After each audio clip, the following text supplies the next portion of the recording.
Art ഷൂട്ടിനു വേണ്ടി living ഏരിയയിലേക്ക് കയറുമ്പോഴാണ് അമ്മ മുകളിൽ നിന്ന് വിളിച്ചത്.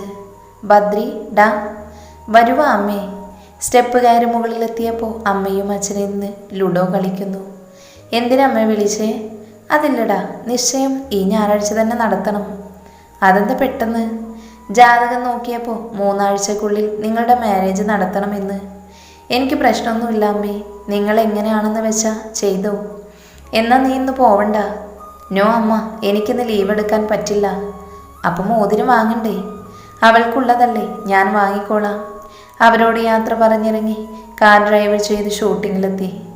പച്ചപ്പുല്ല് നിറഞ്ഞ മനോഹരമായ സ്ഥലം. അവിടെ ഇവിടെയായിട്ട് 2-3 പാലമരങ്ങൾ നിൽക്കുന്നു. പോസിറ്റീവ് വൈബ് ഫീൽ ചെയ്യുന്ന പോലെ. സാറ് വന്നു, വേഗം പോയി ഡ്രസ് ചെയ്യുന്ന സാറ്. എല്ലാവരും സാറിന് വേണ്ടിയാ വെയിറ്റ് ചെയ്യുന്നേ. Yeah okay. ഡ്രസ്സിംഗ് റൂമിൽ കയറിയപ്പോൾ അവിടെ വൈറ്റ് കളർ ഷർട്ട്സും അതിന് മാച്ചിങ് ആവുന്ന രീതിയിലുള്ള ബ്ലാക്ക് ആൻഡ് ബ്ലൂ കളറിലുള്ള ജീൻസും. ഇന്ത്യയിലെ തന്നെ ഏറ്റവും വലിയ ജെൻസ് കളക്ഷൻ വിറ്റുപോകുന്ന കമ്പനിയാണ്. ഡ്രസ്സ് ചേഞ്ച് ചെയ്ത് ഷൂട്ടിംഗ് സെറ്റിലേക്ക് ചെന്നു. ഒരു റൂമിനെയും അതിൻ്റെ വിൻഡോയെയും അനുസ്മരിപ്പിക്കും വിധമായിരുന്നു സെറ്റ്. ബദ്രി സർ, നമ്മൾ ഇന്ന് ഷൂട്ട് ചെയ്യുന്ന സീന് ഞാനൊന്ന് എക്സ്പ്ലെയിൻ ചെയ്യാം. സാർ വിൻഡോ വഴി വിദൂരയിലേക്ക് നോക്കി നിൽക്കുന്നു. ആ സമയം സാറിന് ഡ്രസ്സിൽ നാറ്റം തോന്നുവാണ്. ഓക്കെ. അപ്പോൾ സാറ് നമ്മുടെ സ്പ്രേ എടുത്ത് ദേഹത്തടിച്ച ശേഷം ഷർട്ട് ജസ്റ്റ് ഒന്ന് ബട്ടൺ ഓപ്പൺ ആക്കിയിടുന്നു. അതേസമയം അവന്തിക മേഡം വന്നിട്ട് സാറിനെ പുറകിൽ നിന്ന് ചേർത്ത് പിടിക്കുന്നു. അതിനുശേഷം മേഡം പറയുന്നു, കുര്യോസിൻ്റെ ഡ്രസ്സിനൊപ്പം അവരുടെ ബോഡി സ്പ്രേ കൂടി ചേർന്നതോടെ നിനക്ക് ഭംഗി കൂടിയിരിക്കുന്നു. പിന്നെ സ്മെൽ. ഓക്കെ. ഷൂട്ടിംഗ് കഴിഞ്ഞ് തിരിച്ചു പോകാൻ നേരത്താണ് അവന്തിക്ക് അടുത്തേക്ക് വന്നത്. ബദ്രി പോവാണോ? അതേടോ, ന്യൂ പ്രൊജക്റ്റിൻ്റെ സ്റ്റോറി കേൾക്കാനുണ്ട്. Nice, best of luck Badri. തൻ്റെ മാരേജ് ഫിക്സായി എന്ന് കേട്ടു. 24ന് നിശ്ചയമാണ്. കുട്ടിയുടെ നെയിം? ചാരു. ചാരുള്ളതാ. വേറെന്തെങ്കിലും തനിക്ക് ചോദിക്കാനുണ്ടോ? ഏയ് ഇല്ല. അവൾക്ക് ചെറിയ പുഞ്ചിരി നൽകി കാറിൽ കയറി അവിടെ നിന്ന് യാത്ര തിരിച്ചു. ഇടയ്ക്ക് സൈഡ് മിറർ വഴി നോക്കിയപ്പോൾ അവൾ കണ്ണു തുടക്കുന്നത് കണ്ടു. എൻ്റെ പ്രണയത്തെ തള്ളിക്കളഞ്ഞതിലുള്ള കുറ്റബോധം. മോളി ചാരു, ഇത് വേണോ? വേണം. എൻ്റെ പൊന്നച്ഛനല്ലേ? പൊന്നച്ഛൻ തന്നെയാണെന്ന് എടുത്തു പറയണോ? അച്ഛാ, മിണ്ടാതെ നിൽക്ക്. ഭവിയെ നോക്കിയപ്പോൾ എനിക്കൊന്നും കാണണ്ട എന്ന് പറഞ്ഞ് TV കാണാൻ പോയി. ഞാനാണെങ്കിൽ സ്വന്തം മോളുടെ കഴിവിൽ വിശ്വാസമുള്ളത് കണ്ണടച്ചിരുന്നു. ജോലിക്കിനി പോവാൻ പറ്റുമോ ആവോ? അച്ഛാ, കണ്ണു തുറന്നേ. എന്തിനാ ചാരു? തുറക്കച്ചാ. കണ്ണ് തുറന്നപ്പോൾ ചൊറിയൻ തുമ്പയുടെ ഇലയും പിടിച്ച് നിൽക്കുന്നു. ഇതെന്തിനാ മോളെ? അറക്കാൻ കൊണ്ടുവന്ന ആട് ദയനീയതയോടെ നോക്കില്ലേ? അതുപോലെയാണ് ബാസിമാമന് നോക്കിയത്. ഇത് തുമ്പ. അത് മനസ്സിലായി. ഇതുകൊണ്ടുള്ള ഗുണം, ഇത് ഞാൻ അരച്ച പേസ്റ്റ് ആക്കിയിട്ട് പ്രകൃതിയുടെ വരദാനം കൂട്ടി മിക്സാക്കി അച്ഛൻ്റെ മുഖത്ത് പറ്റും. എൻ്റെയോ? അതെ അച്ഛാ. ഇതിപ്പോൾ വേണ്ട, നമുക്ക് വേറൊരു ദിവസം തേക്കാം. അച്ഛാ. മോളെ പ്ലീസ്. എന്നാൽ തലയിൽ ഷാമ്പു ഇടാം. എന്നെ നിനക്ക് വിടാനുള്ള ഉദ്ദേശമില്ല അല്ലേ? അച്ഛാ, നേരെ ഇരിക്ക്. ഇരുന്നു. എൻ്റെ സ്പെഷ്യൽ ട്രീറ്റ്മെൻ്റ് ആണേ, ആരും കോപ്പി ചെയ്യല്ലേ. 1 കപ്പ് വെള്ളം, അതിലേക്ക് 2 പാക്കറ്റ് ഷാമ്പു. കൈയിട്ടിളക്കുക. ചെമ്പരത്തിയെടുത്ത് താളി ഉണ്ടാക്കിയത് ഇതിലേക്ക് ചേർക്കുക. നിരോരിയെടുക്കും, താളി ഉണ്ടാക്കും, മിക്സാക്കും. ഇപ്പോൾ അച്ഛൻ കാണുന്നതാണ് താളി വിത്ത് ഷാമ്പു വെള്ളം. എൻ്റെ തല, എൻ്റെ മുടി. ബാസിമാമൻ്റെ കണ്ണീരിനൊപ്പം വെള്ളം തലവഴി നിലത്തേക്കൊഴുകി. കുളിയും നനയും കഴിഞ്ഞ് വരുന്ന അച്ഛനെ കണ്ട് ചാരുവിൻ്റെ രോമമൊക്കെ അങ്ങ് എഴുന്നേറ്റ് നിന്ന് ഡിസ്കോ കളിച്ചു. നോക്കമ്മ, അച്ഛനിപ്പോൾ ലുക്കായില്ലേ? പിന്നെ ലുക്കായില്ലേ? ഷോക്ക് അടിക്കുമ്പോൾ മുടി നിൽക്കില്ലേ? അതിനേക്കാളും ഭീകര ഇപ്പോൾ ആ മുടിയുടെ അവസ്ഥ.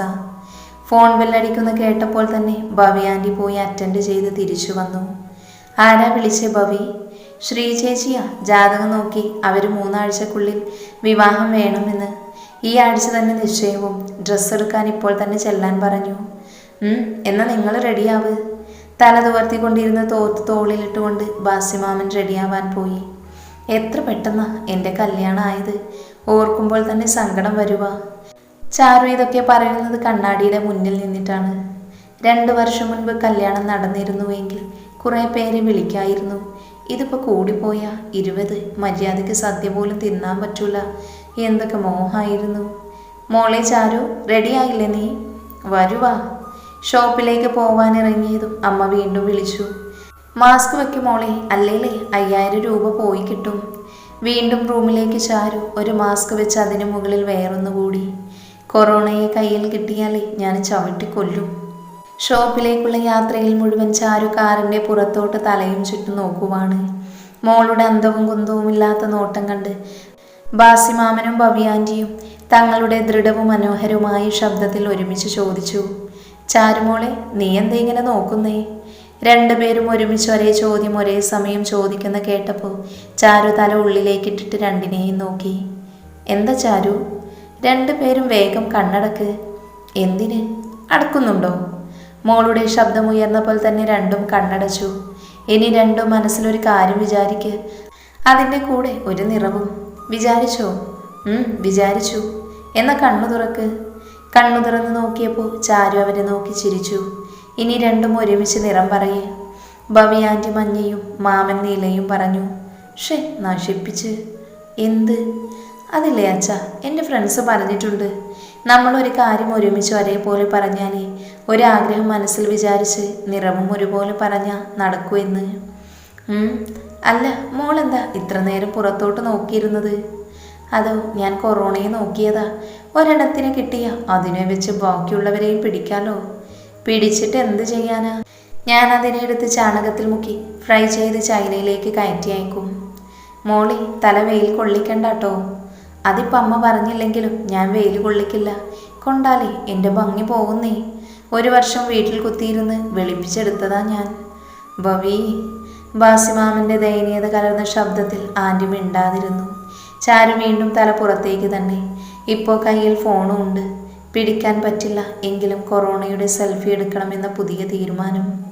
കുറച്ച് സമയത്തിനുള്ളിൽ തന്നെ അവർ ഷോപ്പിലെത്തി. ചാരുവിനെയും ഫാമിലിയെയും സ്വീകരിക്കാനായിട്ട് ശ്രീ ആൻറ്റിയും ശ്യാമംഗളും മുൻപിൽ തന്നെ ഉണ്ടായിരുന്നു. എല്ലാവരോടും ചിരിച്ച് വർത്താനം പറഞ്ഞുവെങ്കിലും ചാരുവിൻ്റെ കണ്ണു പോയത് ശ്യാമംഗളിൻ്റെ കയ്യിലിരിക്കുന്ന തേനിലാവിലാണ്. അവളുടെ നോട്ടം കണ്ടിട്ടാണ് എന്ന് അങ്കിൾ അവളോട് എന്താണ് പുരികം പൊക്കി ചോദിച്ചു. അവൾ അതേപോലെ തന്നെ തേനിലാവും വേണമെന്ന് പറഞ്ഞു. 2 കൂടി പിന്നെ അങ്ങൾ സെറ്റ്. മോളിനി പഠിക്കുന്നുണ്ടോ? തീരുമാനിച്ചില്ല അങ്കിൾ. കുറേ സാരികൾക്ക് മുൻപിൽ വന്ന് നിരന്നുവെങ്കിലും ഒരു സാരി പോലും നമ്മുടെ ചാരുവിന് ഇഷ്ടമായില്ല. ഏറ്റവും അവസാനം ലെഹങ്ക സെലക്ട് ചെയ്യാമെന്ന് വെച്ചു. പക്ഷെ ആ ഡ്രസ്സ് അധികം നേരം യൂസ് ചെയ്യാൻ പറ്റില്ലല്ലോ. ചെക്കൻ്റെ കൂട്ടർ വരുമ്പോൾ അവർ തരുന്ന ഡ്രസ്സ് ഇടണ്ടേ. പിന്നെ ഇപ്പോഴത്തെ ട്രെൻഡിനനുസരിച്ച് ധാവണി സെലക്ട് ചെയ്തു. ചെക്കൻ്റെ കൂട്ടർ തരേണ്ട പുടവ എടുക്കൽ ആയി അടുത്ത ജോലി. ബാല വരാത്തത് കൊണ്ട് അവൾക്ക് വേണ്ടിയായി പിന്നെ അങ്ങ് കാത്തിരിപ്പ്. സമയം പിന്നെയും മുന്നോട്ട് നീങ്ങി. ഏറ്റവും അവസാനമായപ്പോൾ ബാലയും ജീവയും വന്നു. ബാലയുടെ കണ്ണുകൾ ചാരുവിലെത്തിയപ്പോൾ തന്നെ അവൾ വേഗം ചാരുവിനെ കെട്ടിപ്പിടിക്കാൻ പോയി. പക്ഷെ അവളെ തള്ളിയിട്ട് കൊണ്ട് ചാരു ജീവൻ്റെ അടുത്തേക്ക് ഓടി. ജീവ സാറല്ലേ TV ഷോയിലൊക്കെ കാണുന്ന? തെല്ല് പരിഭ്രമത്തോടെ തന്നെ ബാലയുടെ മുഖത്ത് നോക്കിക്കൊണ്ട് അതേ എന്ന രീതിയിൽ ജീവ തലയാട്ടി. ഞാനേ നിങ്ങളുടെ വലിയ ഫാനാ. Thank you. സ്വന്തം ഭർത്താവിനെ ഏട്ടത്തിൽ നിന്നും പുകഴ്ത്തുന്നത് കേട്ടപ്പോൾ സഹിക്കാൻ വയ്യാതെ ബാല ഇടയിൽ കയറി. ബാക്കിയൊക്കെ പിന്നെ പറയാം ഏട്ടത്തി, ഒന്നില്ലെങ്കിലും നമ്മളിനി ബന്ധുക്കളല്ലേ, വാ ഡ്രസ്സ് സെലക്ട് ചെയ്യാം. ജീവസാറിൻ്റെ വൈഫാണോ ഇത്? അതേലോ, പോരാത്തതിന് ബദ്രിയേട്ടൻ്റെ അനിയത്തി കൂടിയാ. കണ്ട പറയൂല കേട്ടോ, ജീവസാറിൻ്റെ അനിയത്തിയാണെന്ന് തോന്നുന്നു. അത് എല്ലാവരും പറയും എൻ്റെ ഭംഗി കണ്ടിട്ട്. അതോടുകൂടെ രണ്ടും സെറ്റ്. ഇനി എന്താണാവോ അവിടെ നടക്കാൻ പോണേ. ബാലയുടെ നിരീക്ഷണത്തിൽ red and white colour combination വരുന്ന സാരിയാണ് സെലക്ട് ചെയ്തത്. ഏട്ടത്തിക്ക് ഇത് നന്നായിട്ട് ചേരുമല്ലേ ഏട്ടാ? ബാലയുടെ ചോദ്യത്തിന് അനുകൂലമായിട്ടാണ് ജീവ മറുപടി നൽകിയത്. ഡ്രസ്സ് സെലക്ഷനൊക്കെ കഴിഞ്ഞ് സ്റ്റിച്ച് ചെയ്യാൻ കൊടുത്തിട്ടാണ് അവർ അവിടെ നിന്നും മടങ്ങിയത്. തിരിച്ചുള്ള യാത്രയിലെല്ലാം ചാരു ഒന്നും മിണ്ടിയില്ല. ഒന്നും മിണ്ടാതെ എന്നാൽ ചോദിക്കുന്നതിന് ഉത്തരം നൽകി. ചിരിയോ വർത്താനമോ ഒന്നുമില്ലാതെ പൊട്ടത്തരങ്ങൾ കൊണ്ട് തങ്ങളിൽ പുഞ്ചിരി വിരിയിച്ചുന്ന മകളുടെ ഭാവമാറ്റം എന്തുകൊണ്ട് എന്നറിയാൻ അധികം സമയം വേണ്ടി വന്നിരുന്നില്ല ആ മാതാപിതാക്കൾക്ക്. മോളെ ചാരു, നോക്കിയേ, പുറത്തെ നിനക്ക് വറുത്തു കൊടുക്കണമെന്ന് പറഞ്ഞ കൊറോണയല്ലേ അവിടെ പോകുന്നത്? ബാസെങ്കിൽ ചൂണ്ടിയ ഭാഗത്തേക്കൊന്ന് നോക്കിയതിനു ശേഷം വിഷാദം കലർന്ന ചിരി അവർക്ക് നൽകി. ഫോണിലേക്ക് നോക്കിയിരുന്നു. തൻ്റെ മാറ്റം അവരെ വേദനിപ്പിക്കുമെന്ന് അറിഞ്ഞിട്ടും. വീട്ടിലെത്തിയ ഉടനെ തന്നെ ചാരു റൂമിൽ കയറി വാതിലടച്ചു. അവളെ വിളിക്കാൻ പോയ ഭവ്യാൻറ്റിയെ ബാസിമാമൻ തടഞ്ഞു. ഏട്ടാ, നമ്മുടെ മോള്. നെഞ്ചിൽ പതിക്കുന്ന തൻ്റെ ഭാര്യയുടെ കണ്ണുനീര് തൻ്റെ അശ്രദ്ധയുടെ ഫലമാണല്ലോ എന്ന് ഓർക്കുമ്പോൾ തൻ്റെ മനക്കരുത് ചോർന്നു പോകുന്നത് പോലെ തോന്നിയിരുന്നു അങ്കിളിന്. റൂമിൽ കയറിയ ചാരു തൻ്റെ ബെഡിനടിയിൽ വെച്ചിരുന്ന ചിത്രമെടുത്ത് നെഞ്ചോട് ചേർത്തു. മടുത്തൂടാ, എൻ്റെ ലൈഫിലെ ഏറ്റവും നല്ല നിമിഷങ്ങൾ നീ ഇല്ലാതെ. എന്തിനാ നീ പോയേ? നീ കാരണമല്ലേ ഞാനിങ്ങനെ അവരുടെ സന്തോഷത്തിന് വേണ്ടി കോമാളി വേഷം കെട്ടുന്നത്. എന്തിനാ നീ പോയേ? സങ്കടങ്ങൾ ഉള്ളിൽ ഒതുക്കാൻ കഴിയാതെ അവൾ കരഞ്ഞു. ഒരുപാട്. അവരുടെ കൂടെ ആർത്തലച്ചുകൊണ്ട് മഴയും പങ്കുചേർന്നു. ബാലയും ജീവയും ശ്രീയാൻറ്റിക്കും അങ്കിളിനുമൊപ്പം നേരെ വീട്ടിലേക്കാണ് പോകുന്നത്. നിശ്ചയത്തിന് ഇനി അധികം ദിവസങ്ങളില്ലല്ലോ, അതുകൊണ്ട് ഹെൽപ്പ് ചെയ്യാനായിട്ട്. അവരുടെ കാറ് കണ്ടപ്പോൾ തന്നെ ബദ്രി റൂമിലേക്ക് വലിഞ്ഞു. ബദ്രി എവിടെ ആൻറ്റി? ഇവിടെ ഒന്നും കാണുന്നില്ലല്ലോ. റൂമിൽ കാണും മോനെ. ആണോ? എന്നാൽ ഞാനൊന്ന് പോയിട്ട് വരാം. ബാലെ, നീ വരുന്നുണ്ടോ? ജീവ ചോദിച്ചു തീരും മുന്നേ ബാല ബദ്രിയുടെ റൂമിലേക്ക് ഓടി. പാട്ട് കേട്ടിരുന്ന ബദ്രി ഇതൊന്നും അറിഞ്ഞിരുന്നില്ല. ഓടി വന്ന് ബാല കെട്ടിപ്പിടിച്ചതും ബദ്രി ഒന്ന് ഞെട്ടി. ഏട്ടനോട് ഞാൻ പിണക്കമാണ്. മനുഷ്യനെ പേടിപ്പിച്ചതും പോരാ, എന്നോട് പിണക്കാണെന്ന് പോലും. ജീവ വന്നതും ബാല വേഗം ജീവയുടെ തോളിൽ തല ചേർത്ത് വെച്ചു. എന്തേടാ ശ്രീക്ക് പറ്റിയേ? എന്നോട് പിണക്കാണെന്നൊക്കെയല്ലേ പറയുന്നേ. പെണ്ണ് കാണാൻ പോയപ്പോൾ നീ പറഞ്ഞില്ല എന്ന്, അതാണിപ്പോഴത്തെ പ്രശ്നം. ആണോ ശ്രീമോളെ? എന്നോട് പറഞ്ഞില്ലല്ലോ. പറഞ്ഞാലും നിനക്ക് വരാൻ പറ്റുമായിരുന്നു മോളെ. ജീവയുടെ അമ്മയ്ക്ക് വയ്യാതിരിക്കുമായിരുന്നില്ലേ അപ്പോൾ? അതോട് ഞാൻ ക്ഷമിച്ചു. പിന്നെ ഏട്ടാ, കല്യാണത്തിന് എനിക്ക് ഗ്രീൻ കളർ സാരി വേണേ. ആയിക്കോട്ടെ, എൻ്റെ മോളുടെ ഇഷ്ടം. അമ്മയുടെ വിളി വന്നതും ബാലവേഗം അവിടെ പോയി. എങ്ങനെയുണ്ടടാ എൻ്റെ പെണ്ണ്? നിനക്ക് മാച്ചിങ് ആണ് ബദ്രി. പക്ഷേ അവന്തികയെ പോലെയുള്ളവരെ ഒതുക്കാൻ അവൾക്ക് പറ്റുമോ? അവൾക്കേ പറ്റൂ ജീവ. പിന്നെ എൻ്റെ ജീവിത പങ്കാളിയാവാനും. ഇത്രക്ക് ഉറപ്പ് പറയുന്നത് എന്തുകൊണ്ടാ ബദ്രി? നമ്മൾ ഇത്രയും നാൾ തിരിഞ്ഞത് അവളെ ആയതുകൊണ്ട്. Are you serious Badri? അവള് തന്നെയാണോ ഇവള്? അതേടാ. തെളിവ് വേണോ നിനക്ക്? ലാപ്പെടുത്ത് നോക്കി നീ. ലാപ്പ് തുറന്നു നോക്കിയ ജീവിയുടെ വാക്കുകൾ കേൾക്കുമ്പോഴും കുസൃതി നിറഞ്ഞ ചിരിയുമായി തൻ്റെ പ്രണയത്തെക്കുറിച്ച് ആലോചിക്കുകയായിരുന്നു ബദ്രി അപ്പോൾ.